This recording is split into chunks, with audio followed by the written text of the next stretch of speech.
In late 90s and early 2000, Nokia held seminars and called a lot of its stakeholders and suppliers. There was a meeting organized between the top bosses of Nokia and these suppliers. Nokia booked a five-star hotel for this meeting. As the guests were arriving, Nokia top bosses, they were waiting.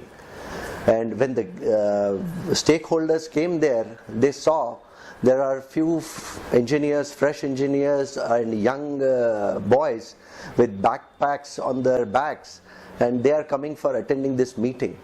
Nokia was absolutely surprised. Who are these people?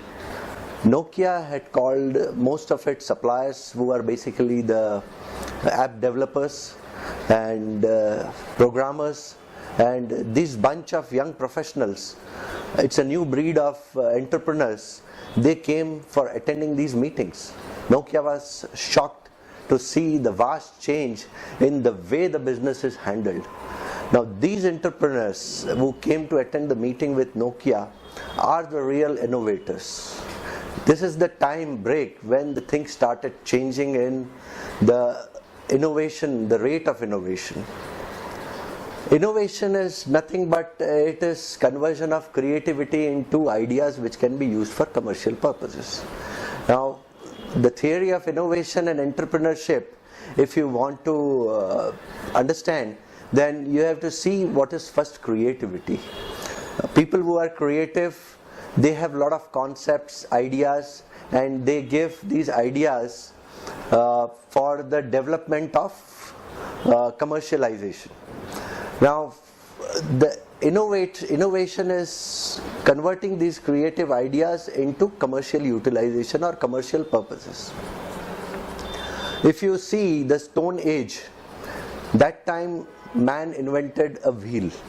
Now this invention is nothing but innovation. At that time, with stones everywhere, it was not necessary that one would come to an idea that it can be used as a wheel.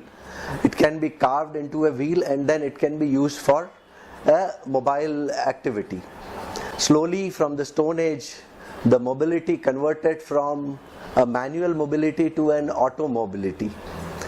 Early 17th century, 18th century was the time when the development took pace. It was the steam engine which was developed that time. Then came the light, the theory of gravity and the theory of light, all these things that took place during this period. The innovative ideas which came from all these, they were converted into commercial utilization. Now the guys who did this were the entrepreneurs. They were the real entrepreneurs of erstwhile time. But the pace at which the entrepreneurship was happening and the innovation was happening was very slow at that time. What changed Nokia's time, this meeting, is the pace of innovation. The pace of innovation really drastically changed during this period.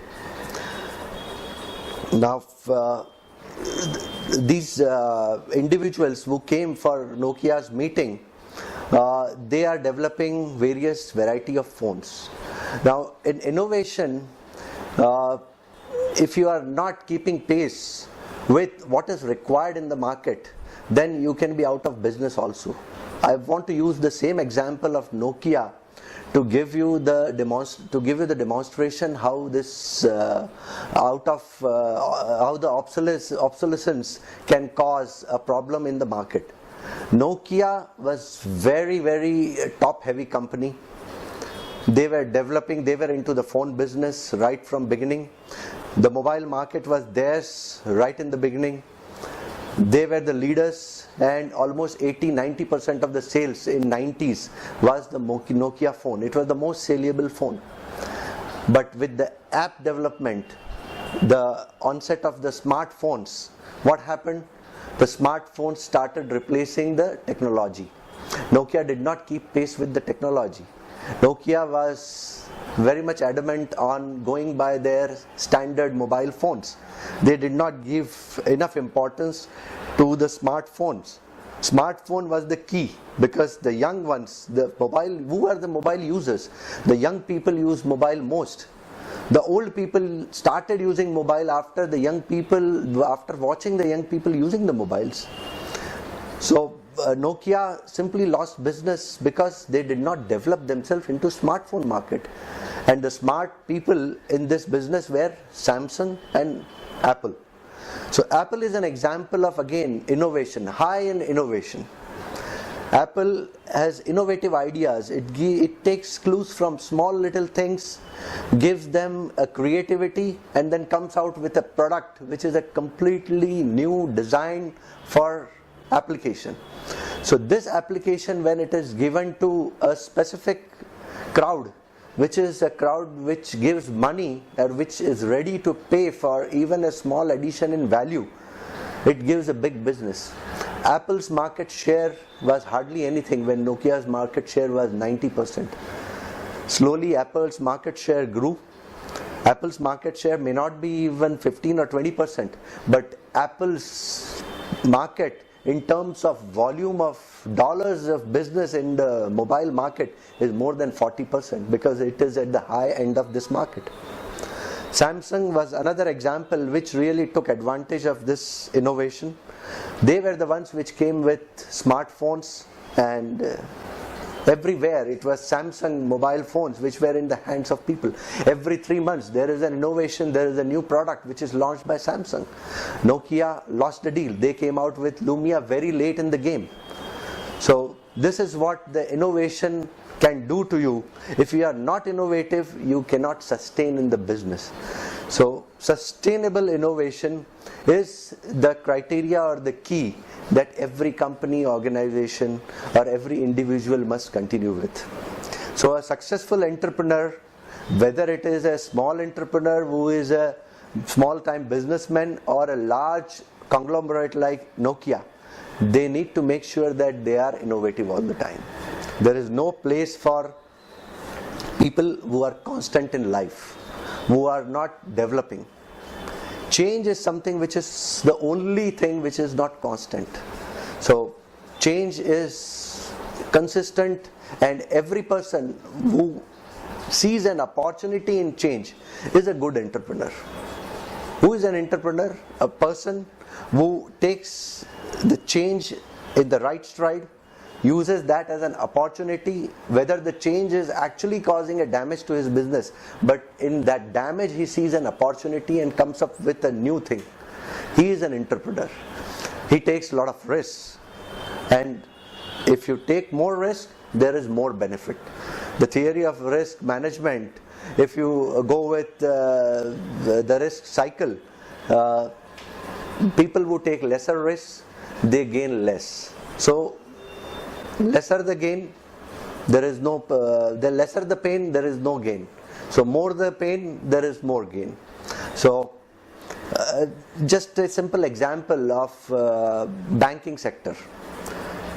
People who invest in FDs, they do not get much. They get maybe 7%, 8%. But people who play in markets, stock markets, people who invest heavily in equities, they gain more than 15%, 17%. Why? Because they take more risks. It's a risk market. You need to be very adaptive. You need to be very vigilant of how the market behaves. So it is not that somebody is simply throwing money or gambling in the market.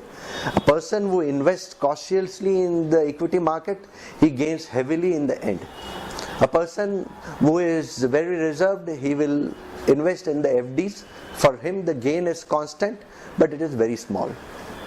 What is the future of innovation? And what are the things which we are looking at in innovation? Now, USA till 1980s, 90s, they were one of the largest manufacturers. The US economy was manufacturing economy. Like we say, Indian economy is the agricultural economy. In 20th century, India was purely based, dependent on agriculture, except for whatever innovation or whatever new developments which was brought by Britishers here. US was a very, very vast manufacturing economy. But slowly the times changed.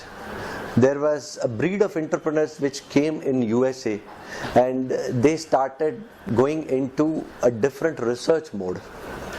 Now we all know that research is the key for any innovation. What does one do in research? In research, you use the money to bring in knowledge. And what happens in innovation and entrepreneurship? You use the knowledge to bring in the money back. So this is the key which USA has understood. So what they are investing it into is the R&D. That is the creativity and innovation. So they are putting more money into these sectors now. If you take the future sectors like biotechnology, 3D printing, the high-speed internet, maybe 5G, 6G, these are the things where USA is investing money heavily. Who is manufacturing? China is manufacturing. Each and every material which is produced or marketed by USA, or it has a stamp of US manufacturing, even for instance a Canon camera or an iPhone device, which brings to your mind suddenly US name, it is made in China. China is a country which is making one of the best products, because iPhone is one of the best product. Bose sound system, who makes this? China makes this. It's not made in USA, it's only marketed by USA. It is researched in USA, it has been innovated in USA, but it is made in China.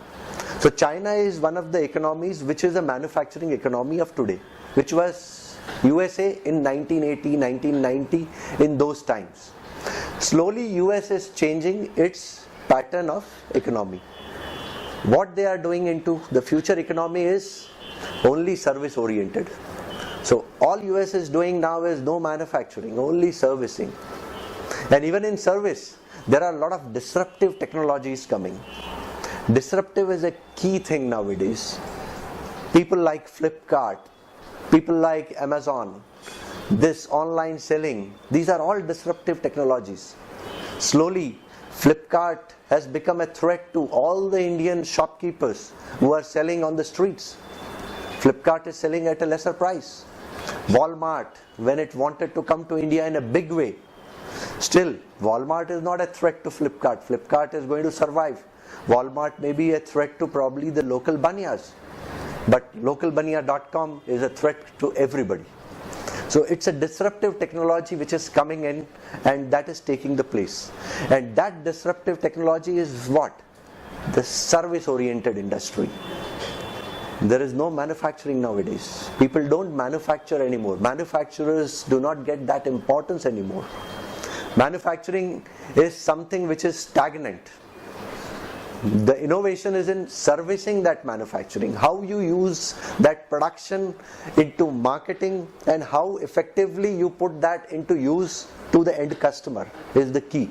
And that is done by servicing industry. The big examples of service industries: Uber cabs, Ola cabs. No cabs of their own, but they are the largest fleet in the world. How they run? They are aggregators. So aggregators are the key words. They are the key technology nowadays. What is the innovation in this?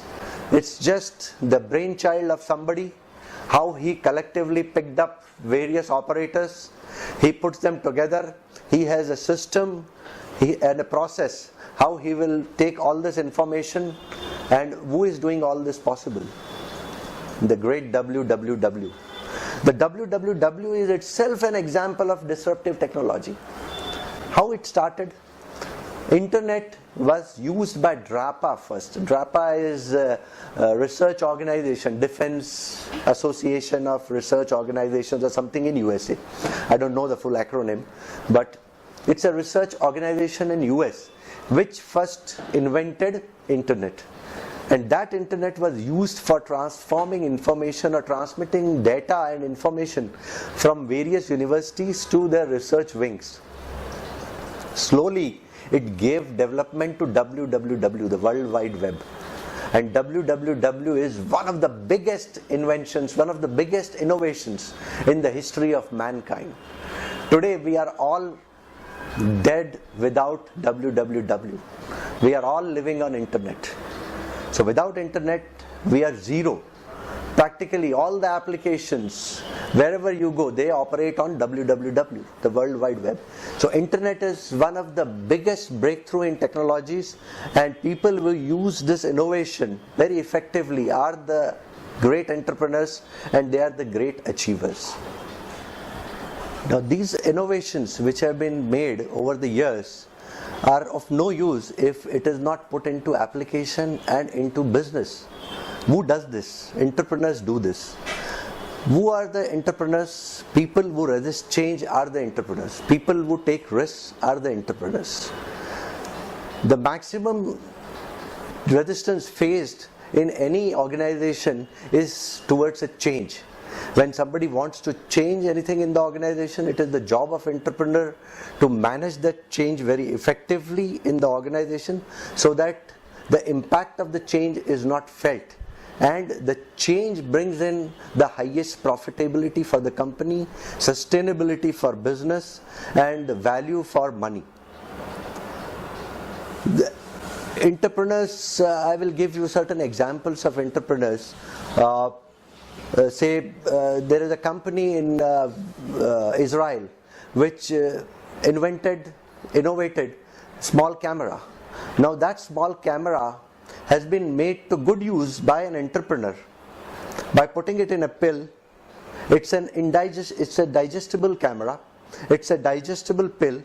It can be put into a mouth of a person. It goes into intestine and it can take pictures of intestine. Now this is a good use of using the technology to the advantage, and who does this is a good entrepreneur. A good entrepreneur will always turn a good innovation into profits. Apple, Samsung, they used the entrepreneurship abilities to bring innovation into the real money. All work they have been doing is not for charity. The work which they do is for earning more and more value for money, more and more value for what they invent. Innovation is only a step for the entrepreneurs to reach ultimate goals, what they have in their life. To close the subject, I will say that the best entrepreneurs are those who take maximum risk. The risks are not the blind risks, they are calculated risks.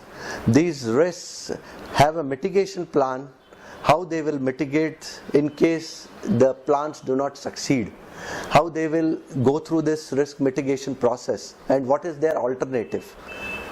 Sometimes these things fail, but most of the times who take really risks, they only prosper. The most prosperous people in the world, if you see or you count any big conglomerate or any giant company in the world or any organization in the world who is successful, he is the highest risk taker in the world. Nobody who doesn't take risk survives longer.